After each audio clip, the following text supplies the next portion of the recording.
Hi, Maisha from Serenity Healings Counseling. So I've got a really good one for you guys today. Please stay tuned.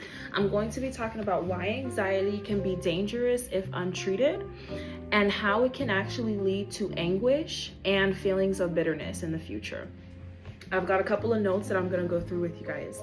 The first thing that I want to kind of say as a preconceived notion is that it's super important first to recognize that anxiety is separate from the person, like oil and water.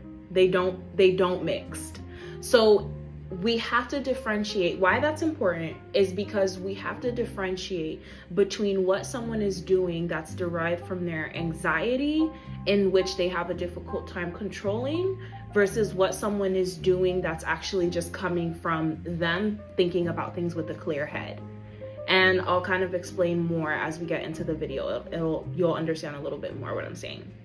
So first point is, one, it causes you to people please on an extreme level. And it's not because you want to, it's because you are scared of looking bad in the other person's eyes.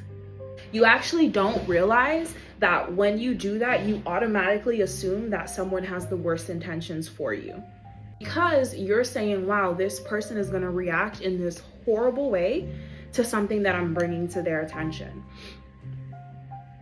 right? And you kind of automatically decide this person is going to think negatively of you, so you have to prove them wrong. So when you have anxiety, it's almost as if you start a relationship in the negative, not in the neutral, because you automatically assume that that person thinks negatively of you, and that causes you to treat that person differently, therefore changing the dynamic of your relationship with that individual without you even recognizing it. And that's just your anxiety, not you.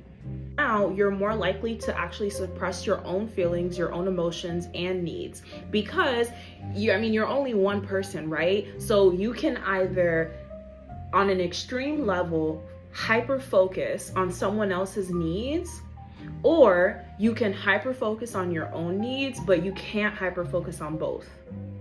So it causes you to neglect your own needs tremendously within the relationship, not addressing even small things that make you uncomfortable, because you're hyper focused on analyzing that other person, seeing how they react to certain situations, what their behavior is like. And that completely shifts, again, the dynamic of that relationship. So the next step is, how can this kind of, what caused this, right? What is something that would cause someone to react or to be like this in a situation? Well, parents that are physically abusive as well as emotionally abusive. What happens in those situations and how that affects an individual as they grow up is they learn that they have to watch someone else's behaviors and actions in order to protect themselves, and in order to get the minimal damage out of a situation and the minimal consequence out of a situation, because they're so used to being over consequenced by individuals, by their parents, that they completely don't even want to enter the idea or the possibility of there being consequence now in their future relationships, because they've seen what consequence looks like. Consequence looks like bruises, right? Consequence looks like yelling. Consequence looks like hiding in the closet. So all of these things, all of these experiences now ends up breeding anxiety, and it ends up leading to anguish and bitterness in the future. And here's why. Because a lot of the situations that you're going to encounter in your future and with individuals that you meet, you are going to have to be in a position where you can understand and speak up for your own needs. Constantly repressing your feelings and desires causes you to be very angry in the long term. And it also causes you to then all of a sudden look back and feel very used and feel as though, wow, why am I the only person that's ever giving?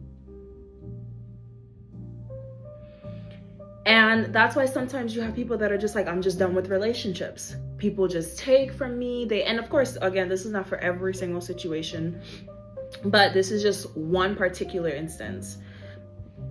But that's what it looks like. People are constantly taking from me, and it's like, well, yes, people took, but at the same time you gave. And because of the things that you went through, because that does matter, it changed the lens that you interpreted life through. So that's why in the beginning I said, if it's untreated.